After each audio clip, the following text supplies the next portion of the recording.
Alright guys, so today we're going to practice how to calculate the interquartile range. Sometimes we shorten it, we call it the IQR. So we're going to go ahead and review, and we're going to take a look at question 1. So question 1 gives you this data set, and it says find the interquartile range. So we know that the first thing we have to do to find the interquartile range is to find the median. And when we find the median, the first thing that we have to do is to order your data set from least to greatest. So if we're going to order our data set, we get 7, 8, 9, 10, 14, 21, and 22.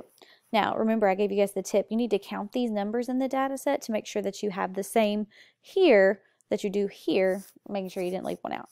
I got 7 up here, 7 down here. I put all the numbers in. Okay, so to find the median, what we're going to do is we're going to cross out the ends until there's 1 or 2 left in the middle, just like we know how to do. So first we're going to cross out 7 and 22. 8 and 21, 9 and 14, and we're left with one number in the middle, which is our 10. So that's our median. Okay, so that part we know, that part we're good. When we find the median breaks our data set up into a lower half and an upper half. Anything that is lower than the median is part of our lower half. So our lower half is down here, and anything that is greater than the median is part of our upper half. So I'm going to put a box around the lower half and put a box around my upper half. Okay. Now, after we find our halves, which we've done, we need to find the lower quartile. And remember we talked in class today that the lower quartile is just the median of the lower half. So all I got to do is look at this lower half and define the median. So we're going to start over again. We're going to cross out 7 and 9, and I'm left with 8 as the median. So it's our lower quartile. Now, the next step is to find the upper quartile. We're going to do the exact same thing, except instead of the lower half, we're going to come over here and we're going to look at our upper half. So I'm going to find the median of the upper half. So I'm going to cross out 14 and 22, and I'm left with 21, and 21 is our upper quartile.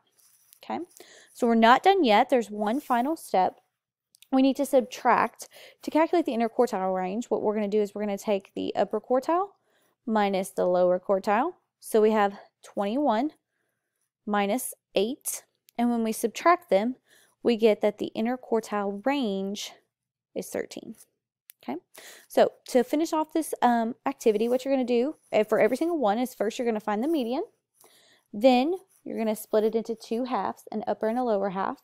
You're going to find the median of the lower half and call it the lower quartile. You're going to find the median of the upper half and call it the upper quartile. Then, to get your final answer, you're going to subtract the upper quartile minus the lower quartile.